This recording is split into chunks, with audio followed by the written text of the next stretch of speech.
Here we go. Action. Welcome, everybody. This is PnP Weekly episode 178. It is 12th of September. Autumn is arriving on the northern hemisphere. Summer is arriving in the southern hemisphere. Summer is arriving in the southern hemisphere. So I have to call this out. Darren Webster had a good videos on YouTube, as nothing Twitter actually related on summer arriving and going and paddleboarding, and I was a bit jealous, but it's okay. It's okay. Now you had your chance. You had your chance. Exactly. Now you have to wait. Yeah. True. 6 months. Anyway, welcome to PnP Weekly. In PnP Weekly, I always talk about the latest on the Microsoft 365, what's happening from a Microsoft-provided news perspective, and also from the community, blog post, and all of that. We'll follow up on the Twitter and social media, what's happening, and collect some of the articles to call them out. Please use hashtag PnP Weekly within the Twitter, so we'll know the awesomeness what you're writing. My name is Vesa Juvonen. I'm a product manager. Yes. Who am I anyway today? Exactly. Let's see. Who am I today? In the Microsoft 365 platform areas, and with me as a co-host is Waldek. Hi, everybody. My name is Waldek Mastykarz, and I am Cloud Developer Advocate at Microsoft. Excellent. And today we'll have a visitor from UK who actually visited Netherlands last weekend, unless I'm completely mistaken. We'll talk about that one during the discussion as well. But Paul Hunt is joining us on the discussion. He's a multi-year MVP, been a while around on the areas for a long time, and good person to talk with. Like nobody would not be. Why is why? Anyways, on that bombshell, without further ado, let's jump to the interview with Paul. Sounds good. Welcome, Paul, on joining on the PnP Weekly episode 178. Good to have you in the show. Let's start by simple things. Who are you? What do you do for a living? Okay, so I'm Paul Hunt. I currently work for a gold partner in the UK, but I'm making some changes to my lifestyle. So I've decided to go full time. So I'm leaving the consultancy business, and I'm joining a client as an associate director very soon. So I'm kind of winding down this week. So you're basically moving from a partner delivery centric organization to customer side. So that's actually really. Yeah. Now you will be on the other side. Now the partners will be coming to you, and you're like, tell me something I don't know already. Exactly. It's quite interesting. I've been working with this client for quite some time as a partner resource, and I got the opportunity to join them, and it was a hard decision to make, I'll be honest, to step away from consultancy. But I mean, you guys know, and I'm sure we'll talk about it, is I had some major life changes in the last couple of years, and it got me thinking about where I'm going, what I'm doing, the time I'm spending traveling, things like that. So the opportunity came up, and it was too good to be true. That's actually really, really cool. Now, before we go to those life-changing, let's say, situations within the past years, well, we're friends in Facebook, and we've known each other for many years, so I'm well aware of following up on the situation on that. Before, let's leave that as a teaser, as a cliffhanger. But can you talk a bit about your career? How did you ended up doing a partner, and then we'll go back on the future and the situation. So how did you decide to be a consultant for Microsoft 365? Consultant now. So I worked for a big company in the UK called Capita many years ago. So this was back around. I started with them just before the millennium, and around 2006 we were doing some project management work, and we had these horrible processes where, I kid you not, we had a spreadsheet with about 11 pages, and to get a piece of work done, you had to take that spreadsheet to 11 different people. And then I was playing with a wonderful bit of software at the time called Sharepoint 2007 in public beta. I thought Infopath. I thought Infopath. Right. And it was Infopath was part of this. So we basically we took the business process that was very manual and very cumbersome, and I taught myself workflow development on SharePoint. Talk about jumping in at the deep end. So we built this rather large, cumbersome workflow, but it saved us hours every week of chasing people, just running around, and productivity was enhanced. It was great. then I learned actually how to develop in SharePoint properly. I made all those mistakes, taking the SP list item collection and then enumerating them one by one, all those things that We've all done that. don't We've all scale. done that. Absolutely. And, I built this system. It became a, business critical system. And then about 6 months after we did that, my boss said to me, well, actually, I want you to become a Cisco security expert now. And I was like, I've just spent the last year learning everything I can about SharePoint. And I'd started doing some consultancy within our part of the business and helping other people learn SharePoint. So I decided at that point to leave, and I joined a small partner consultancy as a consultant developer. And then over the next few years, I kind of moved into the architecture space. So I've very much shifted away from dev now into the IT pro space. But I find that's really given me a good background to be able to go in and talk to clients and talk about what their requirements are, and learning that essential bit of what can we do out of the box to where do we need to build or buy or do something else. And I think that's an area that a lot of people don't always get right. They jump straight to let's go and develop when there's an awful lot of power in the system out of the box. Or with light touch development. So it's been an interesting X number of years. How do you see the transition and the focus from the on-premises to the cloud? And you just it's a kind of a classical journey. I had the same thing. I started as a developer, then I was forced to learn the IT pro stuff because of the MCM trainings and all of the customer engagement and all of that. And then forced and then moving into a bit of a, let's say, architect role as part of the journey. But is the IT pro, the skill sets which you learned as an IT pro person, are they all completely wasted, no value whatsoever anymore in the cloud, or is that still a thing? So how do you see the transition from the focus related on skill sets in this journey? I think there's a definite shift, without a doubt. I wouldn't say that the skill set that I've learned over the years is lost. We still need to understand IP addressing and all that basic stuff. Active it's always DNS, right? So or certificates. Yeah. Yes, expired certificates. Yes. So I still regularly find myself troubleshooting certificate stores or helping clients with their on-prem Active Directory. But the focus has shifted. We've got more of a focus now on how does that on-prem store work with Azure AD Connect? How does it talk to the cloud? How do we take properties from on-prem AD and into the cloud, and how do we use them? There's also a lot of focus on, I used to do things this way. How do I now do that in the cloud? No, the first question I always get is, how do I replicate that in the cloud? Yep. And this is where we say, no. Do you actually want to replicate it? Or do you want to rebuild it, restructure it, and actually do it with a cloud-centric focus? And I think that's probably the biggest shift, certainly for me as a technician, is how do I go from this on-prem mentality to a cloud-first mentality? And there is a definite seismic shift in how you have to think about things. But I guess the biggest part of that is change, because if I used to do X, and now I want to do X in a cloud, or I used to do X on-prem, and now I want to do X on a cloud. That's easy, right? Because the only change is the tech.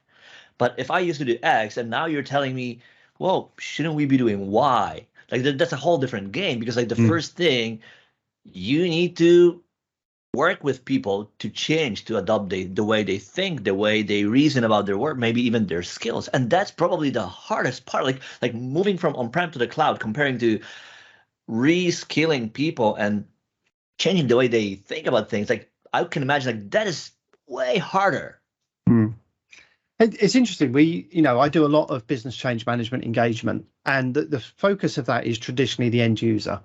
But we also do, as part of that, and something we used to do an engagement called a business productivity engagement, where we would help clients look at, how do the end users work with the platform, but we'd also look at how do the end users engage with IT, how does the IT engage with the platform, and help companies do a kind of a gap analysis of what's missing from our skill sets. Because when you take the traditional on-prem skills, you'll have an Exchange administrator who just works with Exchange servers, and there is definite, again, a seismic shift for them of working with Exchange Online, because all of a sudden, we're not responsible for the underlying platform.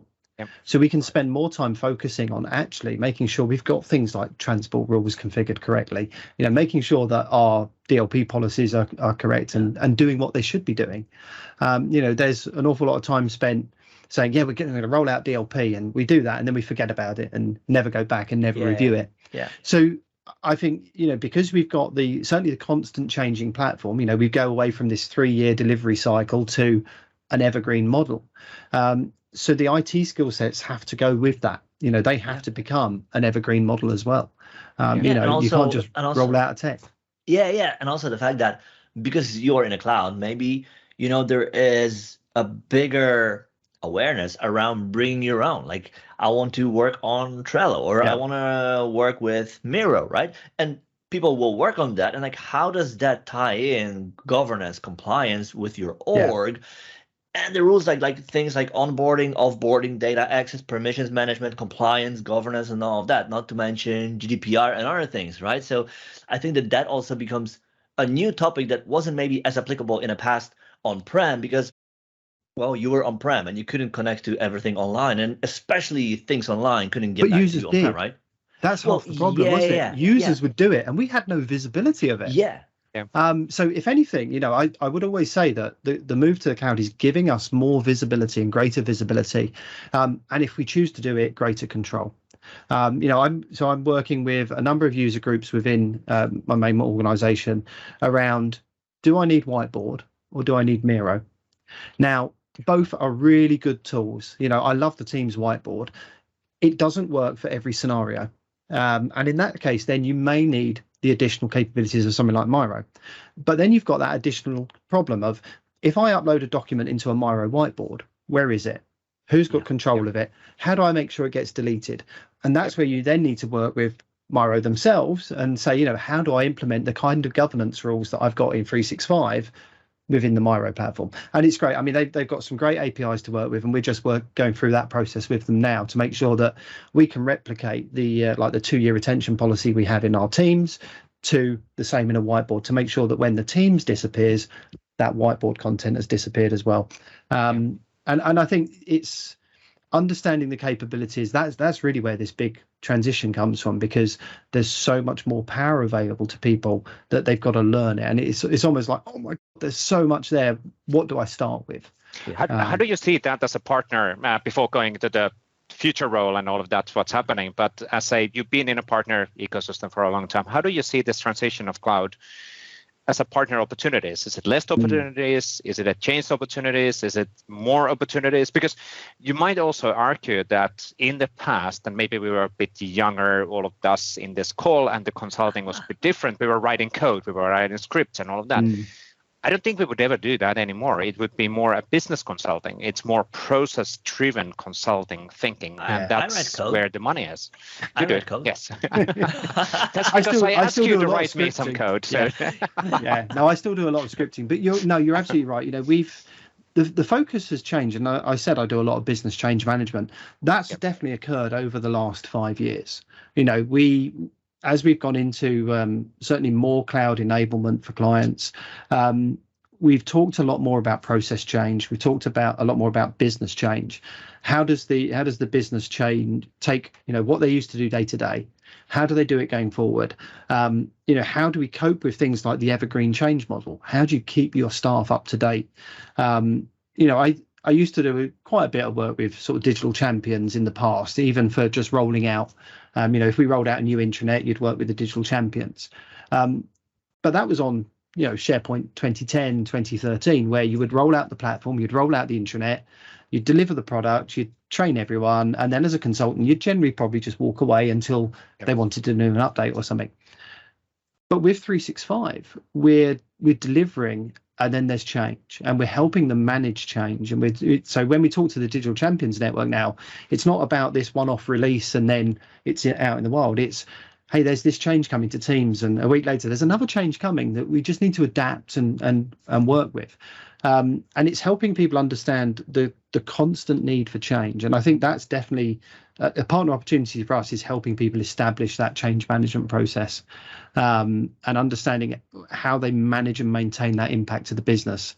Because whilst the the constant pace of change is good because the products are improving, the features are getting better and better. I mean, the biggest one for me at the moment is Teams closed captioning becoming multilingual, where it can translate me talking in English to Mandarin or to Filipino. The client I'm working with are multinational. So this is a huge thing for them. Being able to have training sessions with captions in the client's own language from an accessibility point is huge. So, we've got changes like this coming along that are massive. And then there's little changes all the time. So things like sometimes the toolbars move around. The problem is that users sometimes get scared by that. So if we can pre-warn them, if we can pre-arm them, you take the fear away. And when we take the fear away, it's not a blocker anymore. So people adapt and they accept the changes more readily. And I think that's really half of my job as a certainly a business change consultant there, is helping take that fear from them and helping them just accept the fact that things keep changing, generally for the better.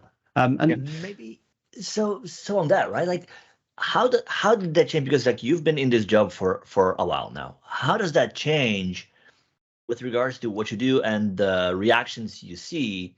In the past, we would have this deliberate change, like we're rolling out new internet and it's a set point in time. And unless we say so, nothing is going to change, nothing at all. Whereas now things change and you need to deal with that. So how did the reactions you get from users with whom you work with these two realities? Yeah, the reactions is, do you remember that typical bell curve we talk about, laggards and leaders? That definitely comes to the fore in cloud change because because of that constant pace. Those at the back end of the curve are the ones that generally suffer the most, and that's where that change management process, again, taking away the fear, helps because it helps them feel supported. But you're right. I mean, we had the same problems just doing those one-off rollouts, but there was it was less constant. So we would address them, we'd deal with them, we'd roll it out, and everything was great. But it's that constant pace that's probably more of a problem now for organizations, especially with the changing age groups across the workforce. The younger generations are definitely more readily accepting to change. The older people have, they've been doing it this way for so long that sometimes change becomes a lot harder.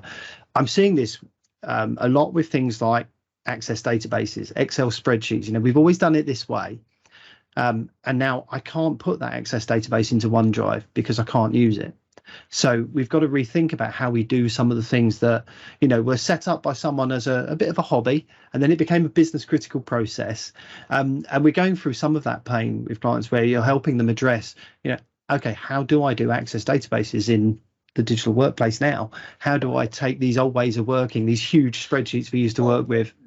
But that is an interesting point, because the way I see it is that, like, we call it Access or Excel, but that's how we used to innovate in the past.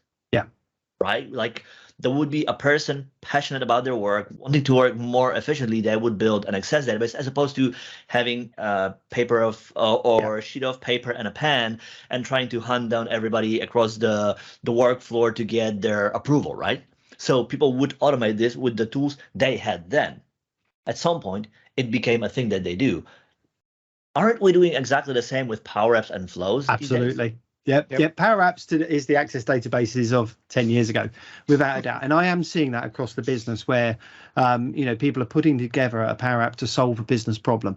And let's face it, when we talk about users, that's all they're interested in. They don't care about the technology. They care about the business problem and solving it. And when someone says to them, hey, look, we got this shiny new toy that does everything you want to do. We can use Power Automate to connect to these different systems. Users love it. And then you get, as you say, you get the keen ones who go away and they have a play, and that becomes a business critical app. And then we've got the tools now to be able to take that app and put it into a safe environment. So we've got, again, more opportunity that maybe we didn't have with things like access databases. And I must admit, so we're in the process of doing some data moves from on-prem to the cloud. The amount of access databases we've discovered during that process is scary. And we have to work with the business to understand them, help them move, and overall get them into the cloud. So there are some challenges, but you're right. The problems haven't changed. Yeah, just the way we resolve them has shifted. Baseline. But it is also an interesting point, right? Because like now that you find, and I think that goes back to the point you mentioned, that in the past we used to do the same thing. Now that we are in a cloud, we have finally the tools to be aware of it, to know it, track it, and manage that, and less depend on somebody like Joe leaving the work tomorrow because he had a new job, and everybody's like, we can't work anymore, right? So now you can be ahead of all of that, right? So having more, being more robust, maybe, or resilient, right? Yeah, now, I agree. Now let's switch the gears from a discussion point for a bit of a different angle.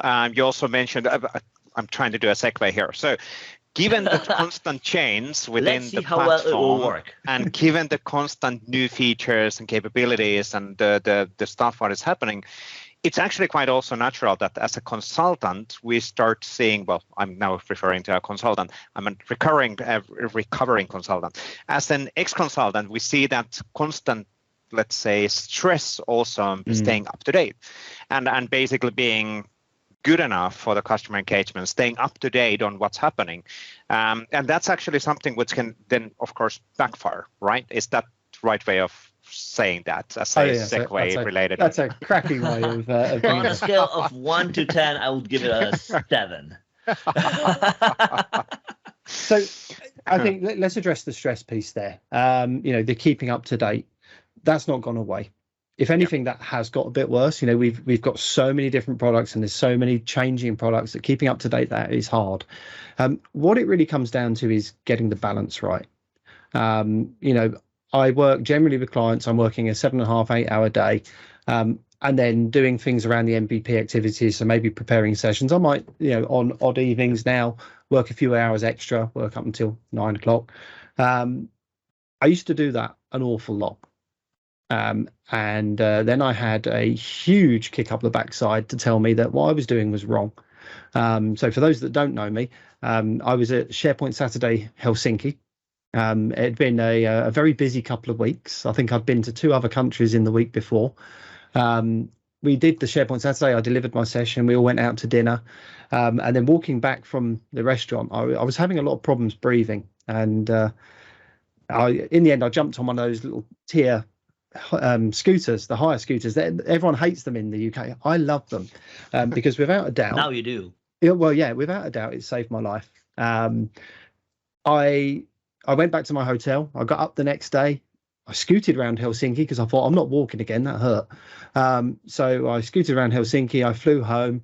I went to the doctors on Monday morning, and they put me on a treadmill, and went, right, you're not going home. You're going to hospital. And 7 days later, I had a quad bypass heart surgery, so full heart surgery, and 3 months off work. That was a very big wake-up call. I've never, ever had surgery in my life before. I've never had anything major happen. I was diagnosed with diabetes a couple of years before this, but I kind of just adapted to that, but I'd carried on with the work. And I think the biggest thing was I'd stopped listening to my own body. I was doing the hours. I was really tired, but I was just putting it down to, doing too much. When actually my body was just telling me, slow down. Because if you don't slow down, something's going to happen. And what actually happened was, what I now know, was a heart attack in Helsinki. And the problem is, I think, everyone, when you say someone a heart attack, they picture someone falling to the ground, clutching their chest in agony. There was no pain. I just couldn't breathe. I couldn't walk.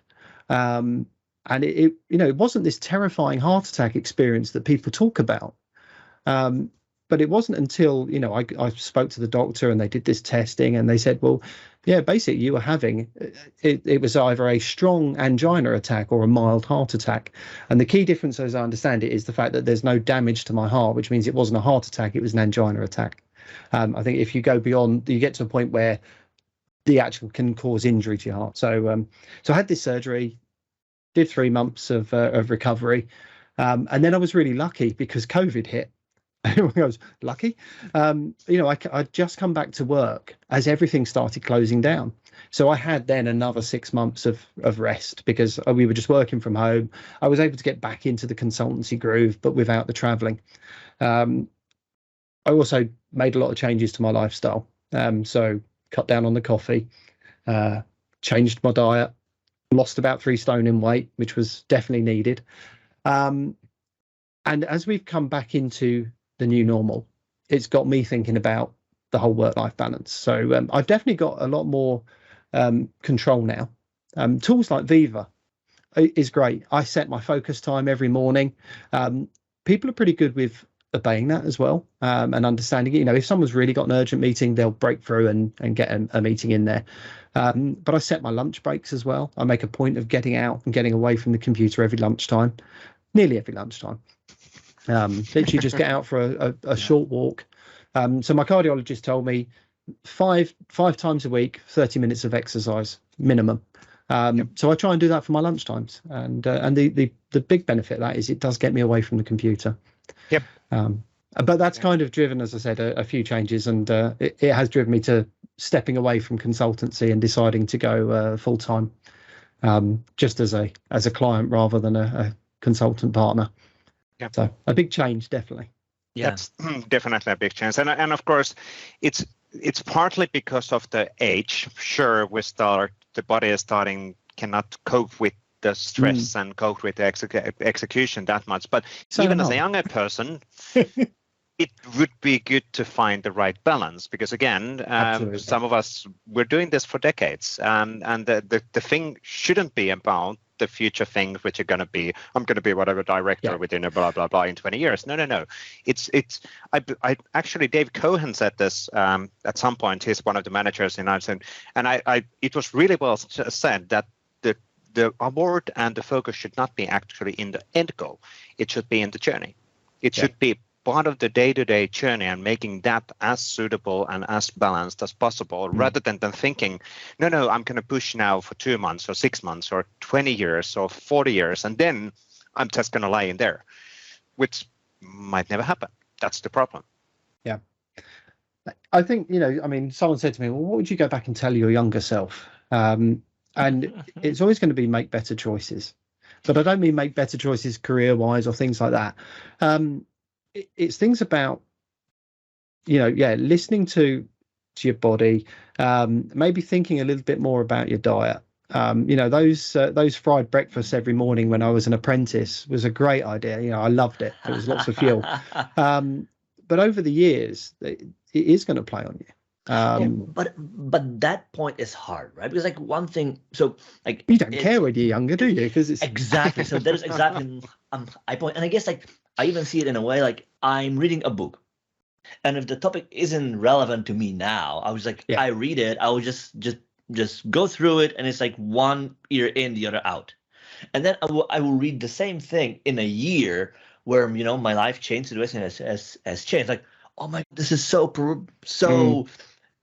profound, and you're but it's the same thing I read. Why? Well, because your life has changed. You're in a different your stage, viewpoint's changed. And this irrelevant thing, and I think that is really the hard thing when you give somebody else advice, or somebody else who went through what you're going through now is giving you advice from the distance that they have from that, and which you don't because you are in the middle of it.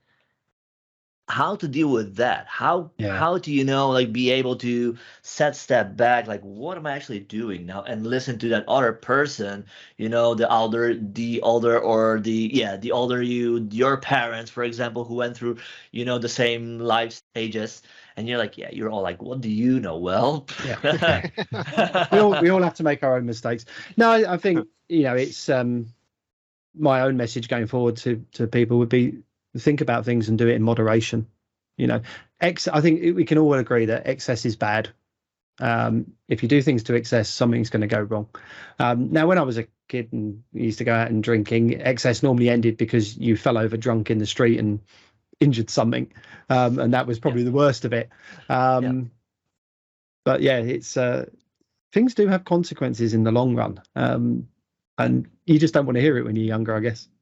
True. Yeah, and actually the worst part part is that when you're younger, your body tends to be able to, recover way earlier, and it can take on more, and you can go out until 4 a.m., be on the floor at 8 a.m., all is fine, and the next day, you're gonna be tired, but the day after that, you're like fresh. Yep. That nowadays, that's not the case. Like 9 p.m. and I'm that tired. Welcome to age, right? Welcome to the show of 16. No, it's never 60-year-old. It's been 84 years. Exactly. No. But it's an interesting thing about. I think the people in this discussion, which we're born in 70s, I would guess roughly. 71 for me. Yeah. Yeah. So are you not even close? What? Not even close. Not what? 70s. No. What? No. 90s? There is a middle ground in there, between 70s and 90s. Okay. Anyway, but there is of course there's some sort of a moment in that time when you start realizing that I'm no longer 25. I just need to start thinking these things. Right? Yes. I need to start thinking things in a little bit more perspectives and think about the future in a much more efficient way. But I guess that's part of being young and being in mid-20s or whatever. It's like, I'm not just going to happen. It's oftentimes like you need a life-changing event for that because otherwise like it's not going to happen because like it's typically the thing that when things are all right, we take things for granted a lot. Like the health, the family, partner, kids, whatever you have. They are there every week. You like in a way you don't care because they are there. They're there. You can do things, and you go up, and then something will break, and you're like, oh my god! And only then you start to realize like what you have. The small things, yet very very important things. But it's very much often the case. Like you only start to appreciate them when they're gone. Unfortunately, that's quite often true. So, which is a bit of a sad thing. So it's the learning here. Don't worry about it. You're not going to understand the value out of it until.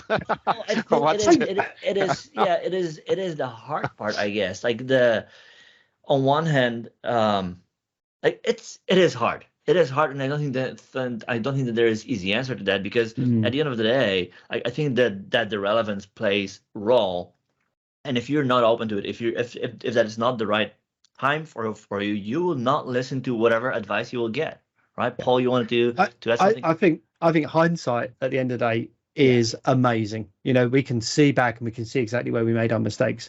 I think certainly the messaging that I've been trying to give to people is, enjoy yourself, do things in moderation. It doesn't hurt to do something to excess now and again. Just don't do it all the time. And the other thing, and it's the thing that typically men in IT are really, really bad at, is going and seeing someone when you feel something's wrong. So, if you are getting, a twinge or a pain or something like that, don't be afraid to reach out and go and ask for help, or go and, but just don't be afraid to reach out and ask for help to anyone at the end of the day. I think, we can be talking about someone with maybe an illness, people with depression. It doesn't hurt to ask. It doesn't make you less of a person, man or woman, brother. It doesn't make a difference if you go out and ask for help. No one's going to think less of you for it. That was actually really well said, because it's not necessarily always the physical side of the things. It could be the mental depression and getting tired and stress is taking over the thing. And funny enough, talking always helps, period. It's just push you in the right direction. Yes, but it's also very hard, right? Because I think with the advent of things like Facebook and Instagram, we are so geared towards, seeing the positive and sharing everything that is right. At the end of the day, you're like, hey, like that person is 5 years younger and they are already like 2 career stages further, and you kind of get to the point where you start to doubt yourself, like, am I good enough?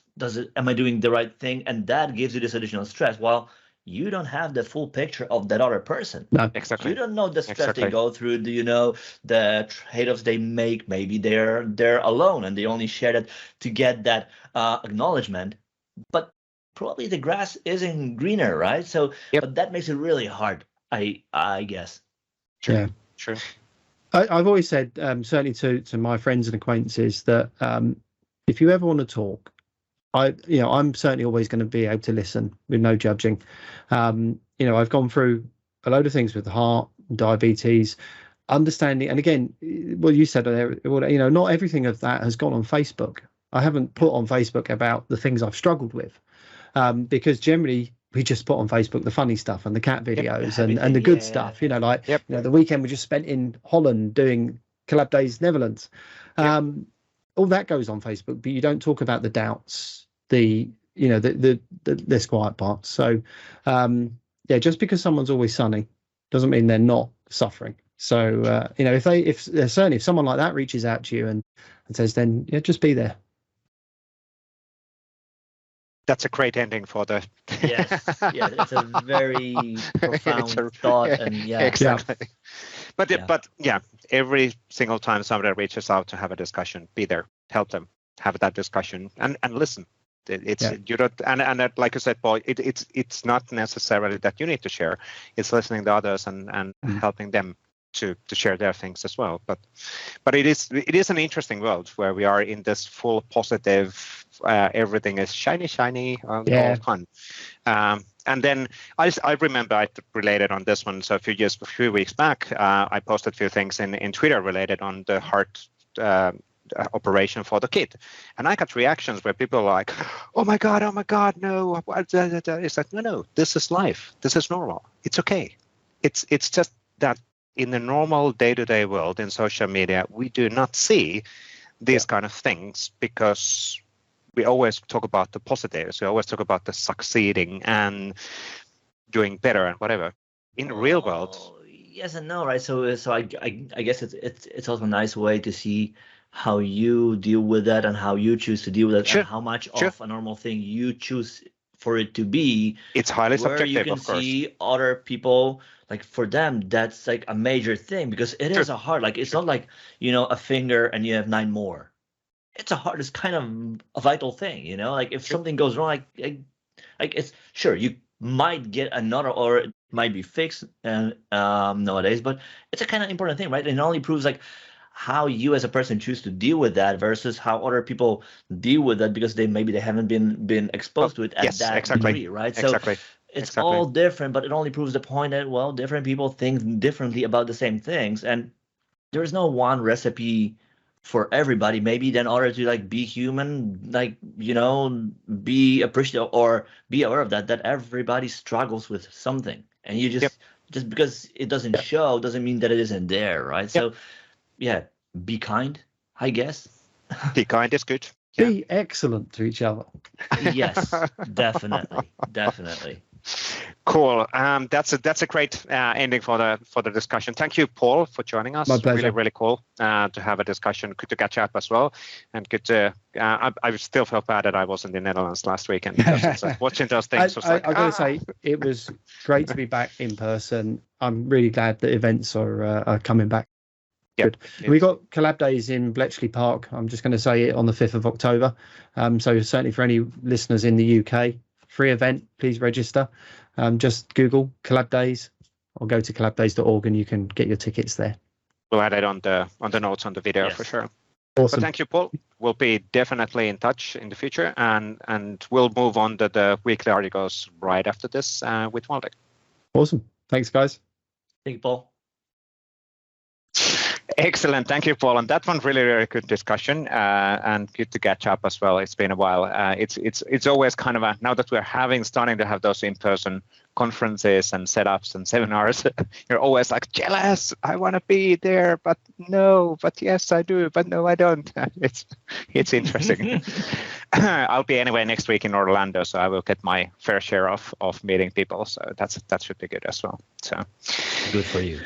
Yeah, thank you, Waldek. That's so thoughtful. Anyway, let's jump on the weekly articles and start going through them. Quite a few of them this week on different areas, but we'll run them through and call them out the interesting topics. So first of all, in the Microsoft Teams blog, there was an article related to Microsoft Teams on at the fact that Microsoft Teams helps manage apps for everyday work functions and fit your modern hybrid needs. And this really around the fact that it's you can use the Microsoft Teams to easily surface the application and functionalities related on your work in the context of your work. So and also using multiple devices and frontline workers, they can access the application easily through the Teams, because Teams is de facto way of anyway doing even these kind of recordings which we're doing right now and discussions, and then bringing the applications inside of the Teams means that you don't have to flip between the Teams and then the other application and where was the one thing but I was supposed to do. It's all inside of the Teams, which is really, really cool. Now, great video, by the way. Great work on the video on this one. The second article was about SharePoint Roadmap Pitstop, August 2022 edition. Absolutely. So every month, Mark Cashman shares summary of what's new in SharePoint, what's new in Viva, what's new in OneDrive. And these articles are a really great way, to follow up and stay on top of everything that's new and that might be applicable to the way you work. So yep. If you're interested, if you're in this space, and obviously you are, because you're listening to us, you are on this show, check out the article. It's a great way for you to have a TLDR of what happened in product in the last month. Yeah, absolutely. And a good thing to potentially also call out that even though it's a SharePoint monthly summary, it actually calls out all of the related functionalities. Because as an example, really good example is the class homepage in the Microsoft Teams, which is 100% powered by SharePoint. So this is we're trying to get away from the isolation between the products and rather empower and embrace the power of the platform. So behind of the scenes of every single successful team and channel is actually SharePoint. See? Nice paraphrase. Ooh, yeah. See what you did there. Behind every successful feature, there's SharePoint. No, but it's actually, and we don't need to explicitly call out that even that there's a SharePoint behind of the scenes. But it's interesting. It's that in many cases, all of the storage pages, files, lists, and all of that stuff, it's always SharePoint. So, but it's okay, and that we don't need to explicitly call it out that it's SharePoint. Even though I feel sad about SharePoint. No, never mind. Focus. Now, we have also had an update on the Microsoft Viva blog on the Viva Learning, when they have a new updates on the mobile app, which is making it easier to actually learn on the go. Because again, quite often as we are turning or moving towards this hybrid way of working, we do commute. And it's a great opportunity on then actually getting some of the official, let's say, mandatory learnings to get completed, as an example. So good way of accessing information and finding what's the expectation, for example, from a company to watch on some videos and learnings and all of that. So really, really cool updates as well. So pretty mind-blowing how far we've gone from the Nokia Snake, and nowadays we're learning through the phone. That is going way back to the past. Yes. Nokia Snake. Everybody's like, wait, what? Which snake again? Where? If you're listening to this show and you have no idea what we're talking about, let us know. Yeah, it's okay. We'd love to hear from you. Good. And then we have a new interesting digital event coming in September within a few weeks, actually, within a week. Exactly. Yeah. So it's already here, and it's about empowering the workforce in these uncertain times, right? And it's more business-oriented event around like how technology that we have already available to us can support your company to thrive, right? So tune in. This event is just an hour, if I'm not mistaken. Yep.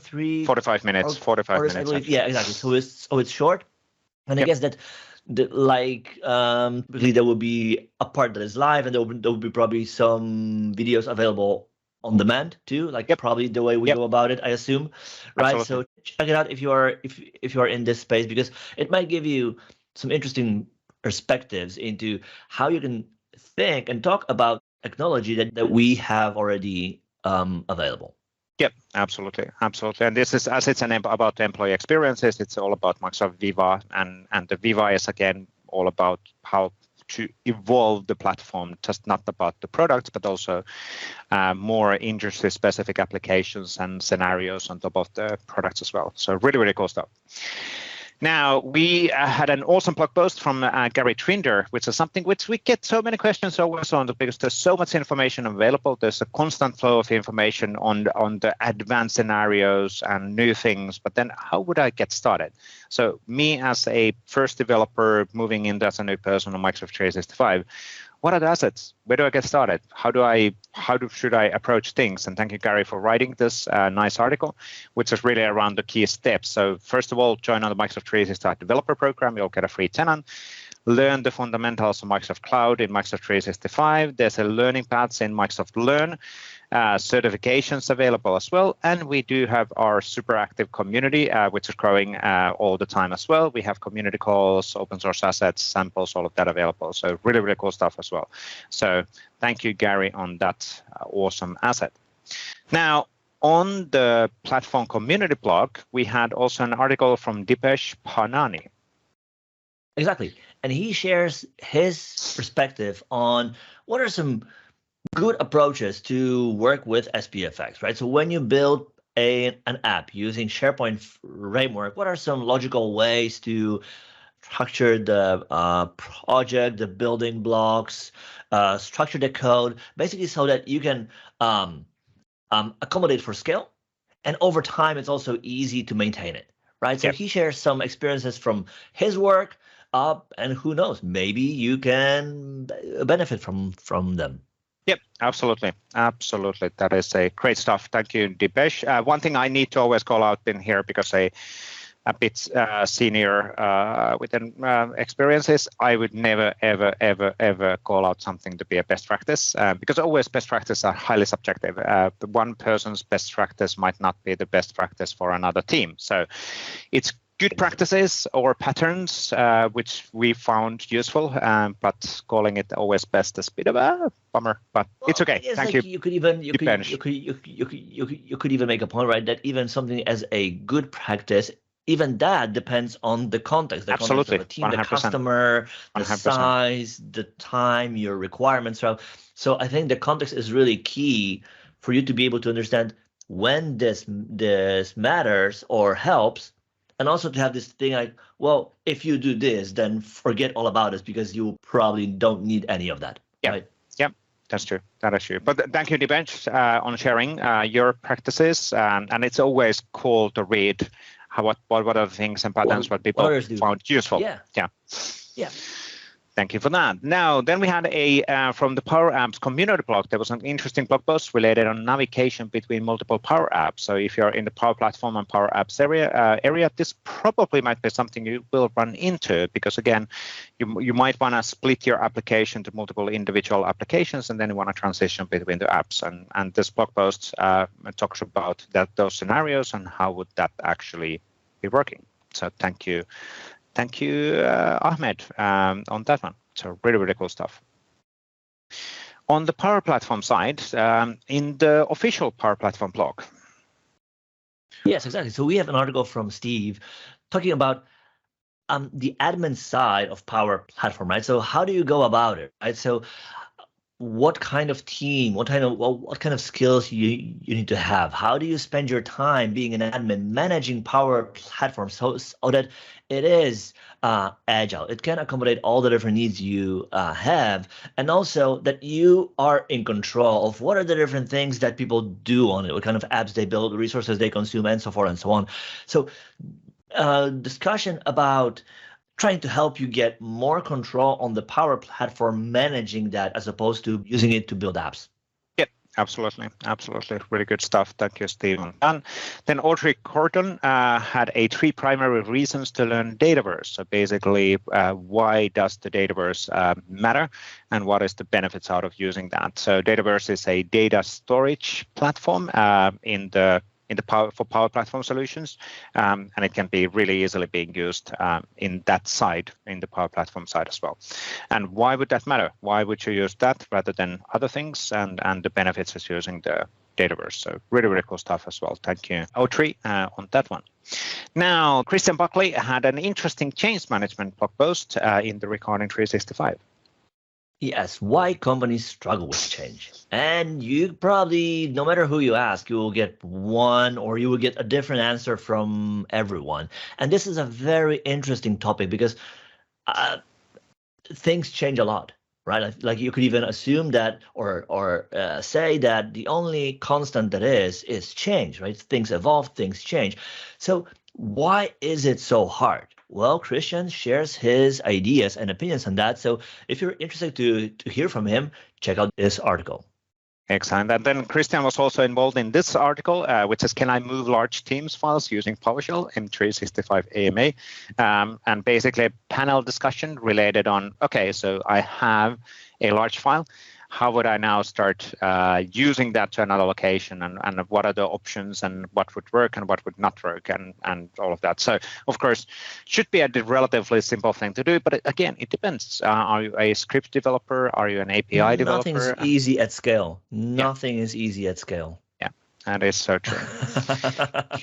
Good discussion on an article on that one for sure. Now, we also had a new blog post from Chris O'Brien around Sharepoint Syntax, and this is really cool. We're starting to get more and more integrations on the Sharepoint Syntax to make it more powerful. Yeah, exactly. And Chris has been writing on this for a long time already. And it's not like he has new article every week, but he tries to write and share his experience on that side because it's so powerful. There are so many things you can accomplish with that. And he is very much, on the cutting edge of it, trying to experiment with it, trying different things. And in this article, he talks about Power Automate, right? If I'm not mistaken, you scroll Power Automate integration. Yeah, so the key point here is the new actions which are available in Power Automate for Syntax. Yes. Exactly. So basically, how you can use syntax at scale, right? Because it's one thing to have event, you upload a file and there's something going on, but then at some point, maybe you want to automate things, maybe you want to automate things some more or at scale, and how you can do that, right? So the cool thing is that now you have more abilities around, or even more abilities available to you within Power Automate flows. So check out this article because I bet you will learn at least a thing or maybe even two. Absolutely. And this is such a great example of all of these services getting more and more integrated between each other. So really, really cool stuff as well. Now, Julie Turner and Andrew Connell are recording a new podcast, video blog.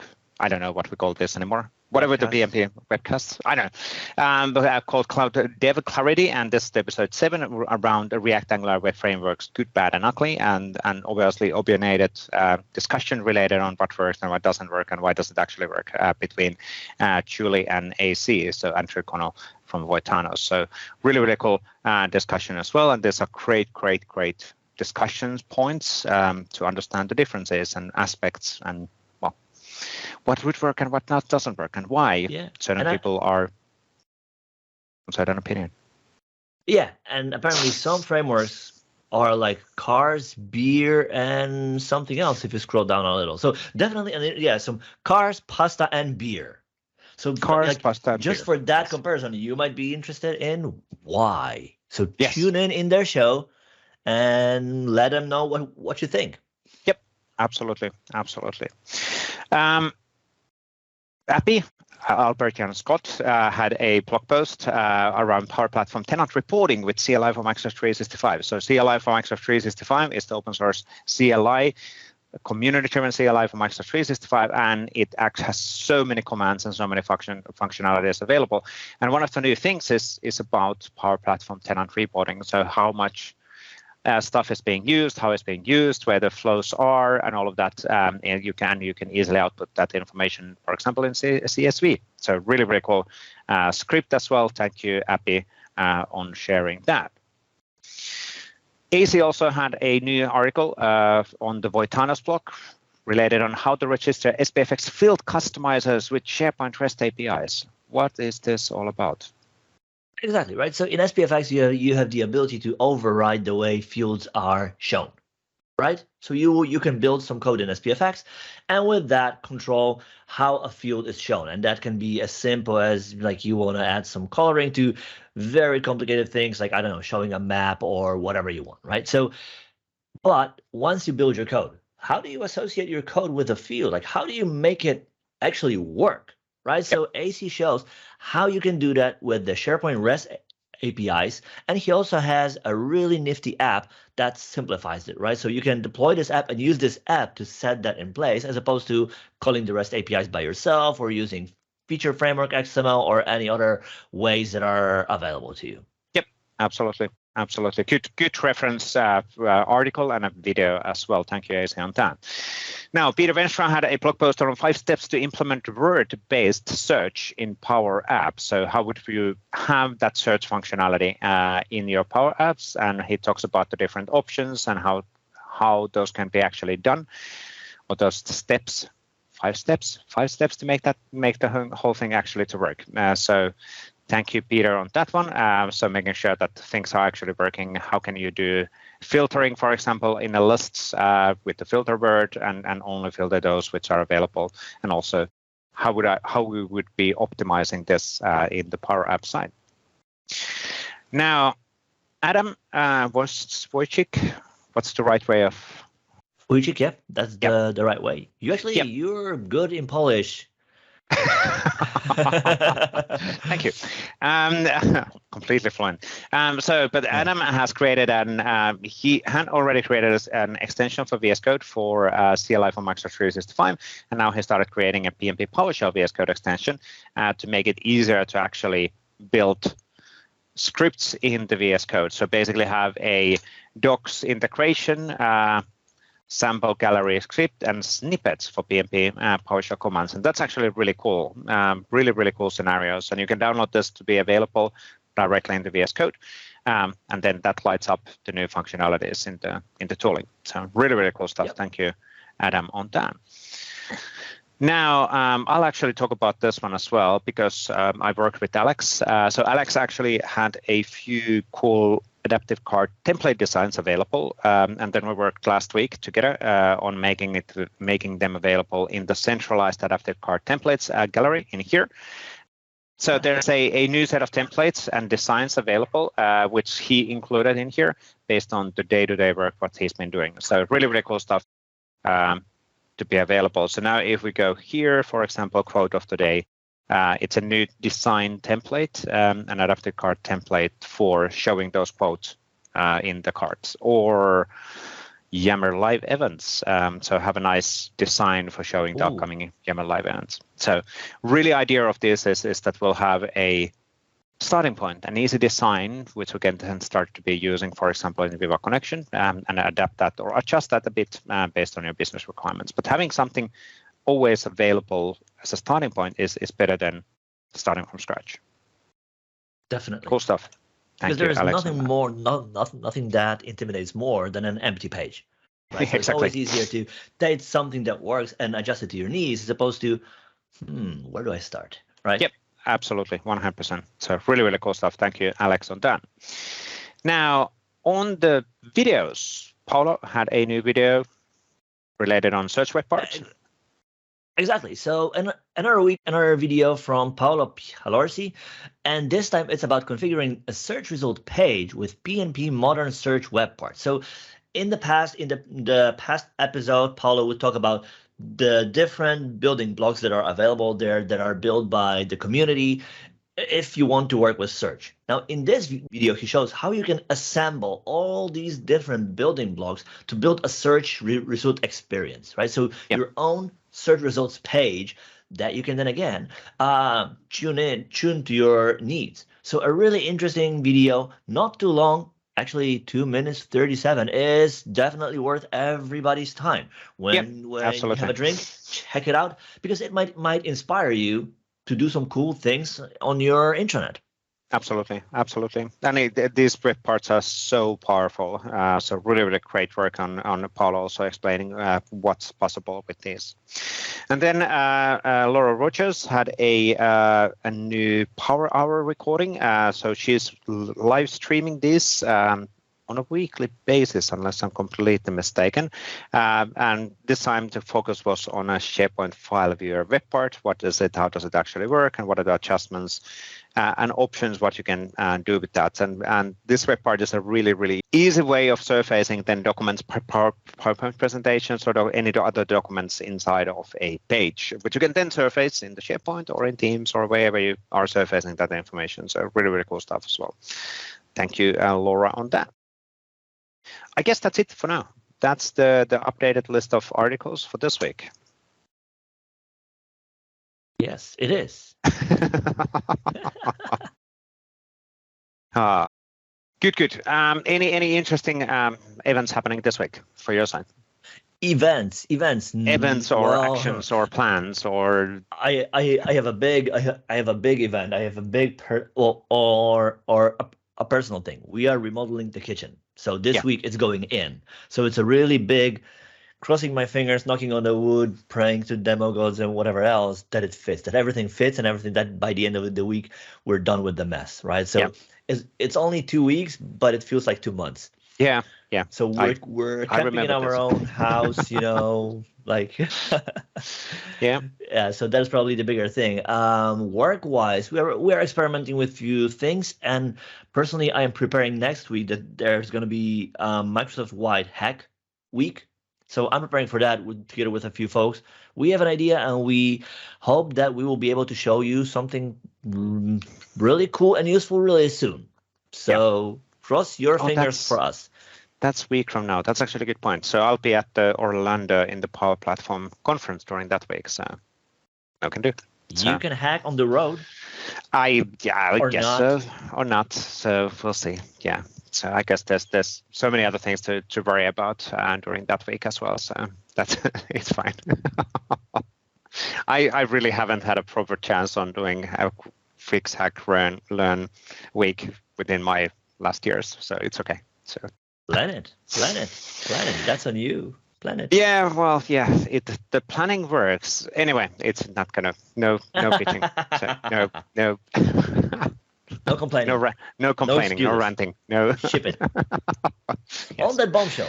It's a bad time management, but on that bombshell, thank you everybody for watching, listening, and please remember to do hashtag PnP Weekly so we know all the awesome stuff what you're writing. We would like to promote your stuff in the show as well. Other than that, we'll be back within the PnP Week in a week. Thank you, Paul, one more time. Thank you, Paul. Thank you, everybody. See ya.